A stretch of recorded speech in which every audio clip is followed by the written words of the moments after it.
ஜாபிர் ரலியல்லாஹுடைய தந்தை ஒரு யூதனிடத்துல பேரிச்சம்பழங்களை கடனா வாங்கியிருக்கிறார். அவருக்கு 2 தோட்டம் இருக்குது. அந்த தோட்டத்தில் உள்ள பழங்கள் எல்லாமே பறிச்சாலும் யூதனுடைய கடனை அடைக்க முடியாது. ஜாபிர் ரலியல்லாஹு நபி ஸல்லல்லாஹு அலைஹி வஸல்லம் வர்றாங்க, யா ரசூலல்லாஹ், இதோ இந்த கடன் என் தந்தை யார்கிட்ட கடன் வாங்கினாங்களோ அவங்கெல்லாம் இருக்கிறாங்க. நான் போனா எனக்கு அவகாசமும் தர மாட்டாங்க, கடனை குறைக்கவும் மாட்டாங்க. ஒருவேளை உங்களை பார்த்தா குறைக்கலாம் அல்லது அவகாசம் தரலாம், நீங்க வாங்கன்னு சொல்றாங்க. ரசூல் ஸல்லல்லாஹு அலைஹி வஸல்லம் தன்னுடைய தோழர்களையும் கூப்பிடுறாங்க, வாங்க ஜாபிருடைய கடனை பத்தி நாம என்ன செய்வோம், போய் பேசுவோம். பாருங்க, அடுத்தவருடைய கடன்ல அவங்க சிக்கல்ல இருக்கிறாங்க. தேவையில்லாத விஷயத்துக்கு கடன் வாங்கல, தேவையான விஷயத்துக்கு கடன் வாங்கினாரு, ஒரு சிக்கல்ல மாட்டிக்கிட்டாரு. அவர் விஷயத்துல பேச கூப்பிட்டா பேசுறதுக்கு போகணும். நபி ஸல்லல்லாஹு அபூபக்கரையும் கூப்பிடுறாங்க, வாங்க எல்லாரும் போகலாம். ஜாபிர் ரலியல்லாஹு கேட்குறாங்க, தோட்டம் எங்கப்பா? இதான் என் தோட்டம். அந்த யூதரை அழைக்கிறாங்க. சொன்னாங்க, அவருக்கு அடுத்த வருஷம் வரைக்கும் ஒரு டைம் கொடுப்பா, கொஞ்சம் டைம், வேற ஒண்ணுமே இல்லை அவர்கிட்ட, கொஞ்சம் அவகாசம் கொடு. இல்லை தர முடியாது.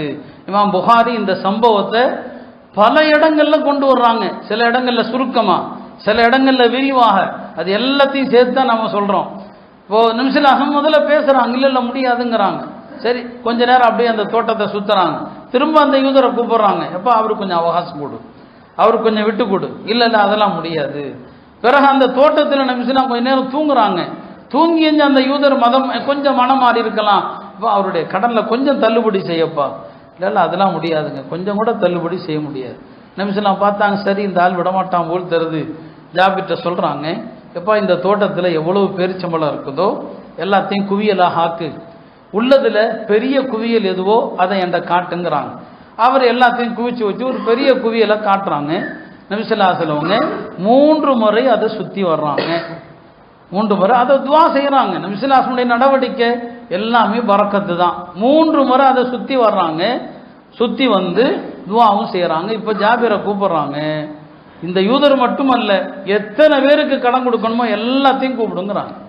ஜாபிர் ஏற்கனவே சொல்றாரு, என் தந்தைக்கு 30 வஸ்கு கடன் இருக்குங்கிறார். 30 வஸ்குனா மதீனாவுடைய ஒரு அளவு. இந்த கிலோ கணக்கில் போட்டீங்கன்னா 5700 கிலோ, 5700 கிலோ அவருக்கு கடன் இருக்குது. அது கிலோ கணக்கில் போட்டீங்கன்னா எல்லாத்தையும் கூப்பிடுனாங்க. எல்லா கடனாளிகளும் வர வைக்கப்பட்டாங்க.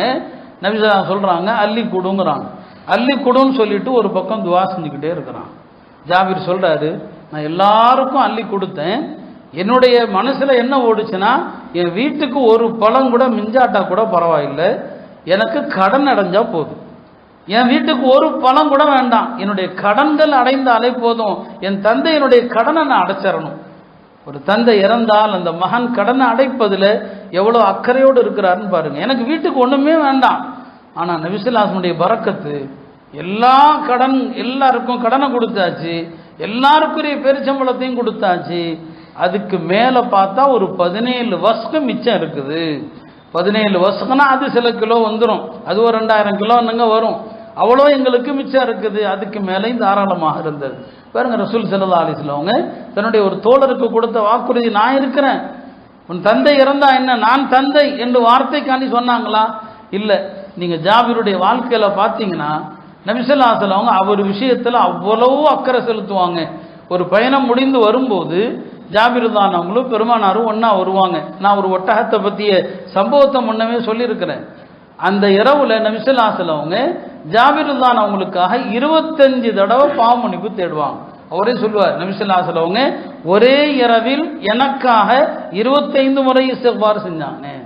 ஜாபிர் தான் அவங்களுடைய வாழ்க்கையில கவனம் செலுத்துவாங்க. கேட்டாங்க, என்ன ஜாபிர் நிக்கா ஆயிடுச்சா? ஆமா, நிக்கா ஆயிடுச்சு. யாரை நிக்காக பண்ணீங்க? கன்னி பெண்ணா அல்லது ஏற்கனவே கல்யாணமான பெண்ணா? ஏற்கனவே கல்யாணமான பெண்ணு தான். நீ வாலிபராச்சப்பா, நீ கன்னி பெண்ணை இல்லவா நிக்கா செய்யணும். ஒரு கன்னி பெண்ணை நிக்கா செஞ்சாதான் ஒரு கணவனுக்கு இன்பம் முழுமையாக இருக்கும். நீ அவளோடு விளையாடலாம், அவள் உன்னோடு விளையாடுவாள். நீ அவளை சிரிப்பூட்டலாம், அவள் உன்னை சிரிப்பூட்டுவாள். ஒரு கன்னி பெண்ணு தானே உனக்கு பொருத்தம். ஆமாம், யாரை சொல்லதா இல்லைன்னு சொல்லலை. எங்கள் வீட்டில் 7 பிள்ளைங்க இருக்கிறாங்களே, நான் ஒரு கன்னி பெண்ணை கூட்டு வந்தா வீட்டில் ஏற்கனவே 7 குமரி இருக்குது, இந்த குமரியோட 8வது குமரியும் கூட்டு வந்து வீட்டில் அடிதடிக்கா என்ன? என் பிள்ளை, என்னுடைய சகோதரிகள் சின்ன பிள்ளைங்க, அந்த பிள்ளைங்களுக்கு தலை வாரணும், அந்த பிள்ளைங்களுடைய தேவைகளை பூர்த்தியாக்கணும். ஏற்கனவே ஒரு கணவனோடு வாழ்ந்து அனுபவம் உள்ள ஒரு குடும்ப பெண்ணா இருந்தா அவ தானே எனக்கு பொருத்தம். நபி ஸல்லல்லாஹு அலைஹி வஸல்லம் அவருடைய காரணத்தை பாராட்டுறாங்க. சொன்னாங்க, அசப்த ஜாபிர், சரியான முடிவு எடுத்தாய். சரியான முடிவு, கரெக்டான முடிவு, இப்படிதான் உன் குடும்பத்துக்கு நீ எடுத்த முடிவு சரிதான், அல்லாஹ் உனக்கு பறக்க செய்யட்டும்னு சொன்னான். இப்படி அவங்க தந்தை இறந்த நேரத்தில் நான் உனக்கு தந்தையாக இருப்பேன்னு சொன்னாங்க. அவருடைய வாழ்க்கையில எல்லா இடங்களிலும் பெருமானார் ஸல்லல்லாஹு அலைஹி வஸல்லம் உடன் இருந்தாங்க. அருமையானவர்களே, இதுதான் அடுத்தவருடைய துயரத்தில் பங்கெடுக்கிறது.